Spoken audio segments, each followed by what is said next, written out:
नमस्कार मित्रांनो, या ठिकाणी पोलीस भरती 2019 अंतर्गत चंद्रपूर जिल्ह्यातील रिक्त पोलीस पदांची संख्या या ठिकाणी प्रसिद्ध झालेली आहे।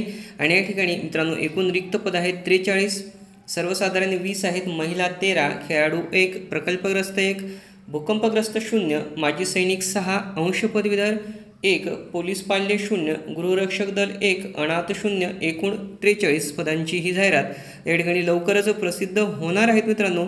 आणि या ठिकाणी सांगितलं आहे की उपरोक्त संदर्भीय विषयानुसार सादर आहे की चंद्रपूर जिल्हा पोलीस घटकातील दिनांक 31/12/2019 अखेरपर्यंत सेवानिवृत्तीने 50 पदे व पोशी पदाची 30 पदे अशी एकूण 80 पदे रिक्त होणार असल्याने त्यामधून 26 पदे आंतरजिल्हा बदलीने अंतिम स्वीकृती देण्यात आली आहे। उर्वरित 54 पदांपैकी 10% राष्ट्रीय पोलीस बल, राज्य राखीव पोलीस बल गटाकरिता 5 पदे व अनिकंपात उमेदवाराकरिता 12% प्रमाणे 6 पदे अशी एकूण 11 पदे राखीव ठेवण्यात आलेली आहेत। उर्वरित 43 पदे पोलीस भरतीकरिता उपलब्ध होत असून रिक्त होणाऱ्या पदांची परिगणना प्रवर्गनिहाय आकडेवारी खालील प्रपत्रात भरून सादर करत आहे।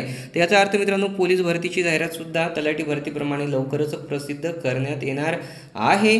तर मित्रांनो, आनंदाची गोष्ट आहे, फक्त या ठिकाणी अभ्यास सुरू करायला काय हरकत नाही। अभ्यास तुम्ही सुरू केलेलाच आहे मित्रांनो। काही शंका प्रश्न असतील तर प्लीज कमेंट्समध्ये लिहित चला। व्हिडिओला लाईक व शेअर करायला विसरू नका आणि अशा अपडेट्ससाठी मित्रांनो चॅनलला सबस्क्राईब करायला विसरू नका। जय हिंद, जय महाराष्ट्र।